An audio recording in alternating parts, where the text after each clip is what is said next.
ഒരു ചെറിയ ഗ്രാമത്തിൽ മിന്നു എന്നൊരു വെളുത്ത പൂച്ചക്കുട്ടിയുണ്ടായിരുന്നു. മിന്നു മറ്റു പൂച്ചകളിൽ നിന്നും വ്യത്യസ്തയായിരുന്നു. അവൾക്ക് പാലോ മീനോ അത്ര ഇഷ്ടമായിരുന്നില്ല. എന്നാൽ മാമ്പഴം കണ്ടാൽ മിന്നുവിന്റെ കണ്ണുകൾ തിളങ്ങും. ഒരു ദിവസം ശക്തമായ കാറ്റ് വീശി ഒരു വലിയ മഞ്ഞ മാമ്പഴം മരത്തിൽ നിന്നും താഴെ വീണു. മിന്നു സന്തോഷത്താൽ തുള്ളിച്ചാടി. അമ്മൂമ്മ ഇത് കണ്ട് ചിരിച്ചോണ്ട് ചോദിച്ചു, മിന്നുകുട്ടി, നിനക്ക് മാമ്പഴം വേണോ? മിന്നു തല അനക്കി മ്യാവൂ എന്ന് പറഞ്ഞു. അമ്മൂമ്മ മാമ്പഴം തൊലി കളഞ്ഞ് ചെറിയ കഷ്ണങ്ങളാക്കി. മിന്നു ആ കഷ്ണങ്ങൾ സന്തോഷത്തോടെ നോക്കി കാത്തു. മിന്നു ആ മാമ്പഴ കഷ്ണങ്ങൾ സന്തോഷത്തോടെ കഴിച്ചു. അവളുടെ മീശകളിൽ മഞ്ഞ നിറം പുരണ്ടു.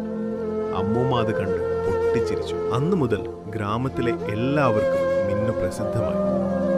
മാമ്പഴം ഇഷ്ടപ്പെടുന്ന പൂച്ച എന്ന് എല്ലാവരും അവളെ സ്നേഹപൂർവ്വം വിളിച്ചു. മിന്നുവും അമ്മൂമ്മയും ഓരോ മാമ്പഴക്കാലത്തും ഒരുമിച്ച് മധുരമായ മാമ്പഴം കഴിച്ചു.